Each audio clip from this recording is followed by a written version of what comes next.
This is Luke Coley. I'm doing another demo of my mixing station setup, and excuse my hoarse voice. Anyway, this is the 16 fader bank that I built. I kind of was copying the guys doing the LV1 thing. I wanted a mixing surface that was also wireless, that worked well with mixing station and worked with the mixers I had, which are the M32.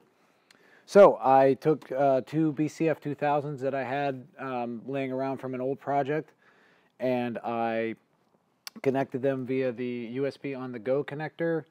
That gives me a MIDI interface on this side, and then the MIDI passes from this unit via the MIDI DIN to this side, so it shows up as one MIDI unit. And then that's passing all the control data to mixing station, which then passes it wirelessly to the M32. So everything's laid out on screen so that if this part should fail, I can still control everything exactly the same. The things I wanted were quick access to pages and faders. So in this case, I laid out everything to be the one-touch style, which gives me all my channels, so 1 through 16, 17 through 32 on.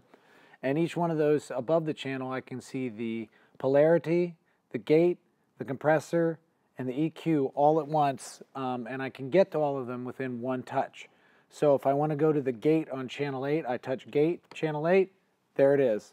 I can either hit the home key, or I can press back in the upper left. Now if I want to turn the gate on and off from the home screen, same situation as my other layout, is if you hold it down, it turns on and off, and you can see it's lit when it's on. Same thing with the compressor, on and off. Very quick to get to. I can tap the EQ and I can see that quickly as well. So everything's one touch away from where I am. Now the layer selection is happening in the lower left here. These equate to the buttons. You can see it selecting where I am. So again, if the MIDI thing should fail, I can just pull this tablet completely out and use it the exact same way. I like to mix on buses. So this is my front of house mixer, not my monitor. I use a split. So on the front of house mixer, I like to bus everything down to one of 8 buses. And you'll see on my custom layer, I put my buses on the right side and inputs on the left, so that I can have 8 or 16 or so inputs based on the custom layers, quick access, and then have the buses always on the right so that I can mix from there. Now each one of these buses down, so I might have kick and snare, rest of the drums, bass, on and on, whatever I want, 8 buses, so that they show up on the right side, and I mix from there. So all the inputs pass to each bus. So if I want to assign the bus, I might pick channel 16, which I have on a custom layer right now, and then I'll turn it on and off here. So I'm not connected to a mixer currently, but if it were, it would look like this. Nothing assigned. I want it to go to bus 1, and then it would pass to bus 1, which then passes to the main out. I wanted those quickly accessible. This also changes with the, if I label bus 1 something else here, it will also change there, so I know everything's the same. Also, the quick access on each channel, if I'm doing a quick sound check, I might go 1 through 16. Okay, hit your kick drum. I can turn up the gain quickly. I can turn on phantom power on and off. I can grab the high pass filter and assign my buses. If I wanted to pass directly to left, right, which I usually don't do, but if I do, there it is. Panning. Same thing to the mono bus that drives my subs. Everything's ready to go right there. I can quickly fly through channels going channel 2, gain, high pass filter, and get the majority of the work done very quickly. And then when once I have the show set up and I'm mixing, I keep an extra, all my effects are on the right here. So bus 13 through 16, drive effects 1 through 4. If I tap it, it puts it sends on fader, so that these will change, and that is the bus send to the effects on bus 13. Same thing with all these. It's sends on fader mode, and then if I want to access the effect, I can hold this down, and it'll open up the parameters for whatever effect I have loaded in that slot. Same thing, rack 5 through 8. I usually use compressors here to go to each bus. So I'll compress each bus individually. This is kind of the thing I stole from Dave Ratt when he was talking about bus mixing and using compression, and then using DCAs to control the in and out as a threshold control. Look up that video, and if I can figure out how to post a link in the description, I will do that. So anyway, rack 5 through 8 will usually, right now it's a graphic EQ. If I want that to be a compressor, I usually like the dual Ultimo. So I'll tap that, and now I have my compressor settings right there. So I can get right back to my home layer, right back to my top where I'm mixing the show. I don't have to look as much, and I can mix on faders. I can grab, I can feel, I can listen, and not have to be staring at a screen all the time. It doesn't have scribble strips. That's a bummer. The X-Touch that came out after I built this has scribble strips, and I think it interfaces with Mixing Station. Right now I just kick it old school with the board tape on top, and I'll just write in what I need, and that's been effective for me. Now the other nice thing I added was a couple quick access buttons on the bottom. If I happen to be able to cue the mixer wirelessly, sometimes I'll do that over, I've been using Soundcaster lately, or if I have an in-ear pack, whatever. I can hit solo. The clear solo button's here, but I also have, this is the solo, the cue out. So I'll usually drive the output on the stage and then send to me, and then I can control my pack volume from the screen.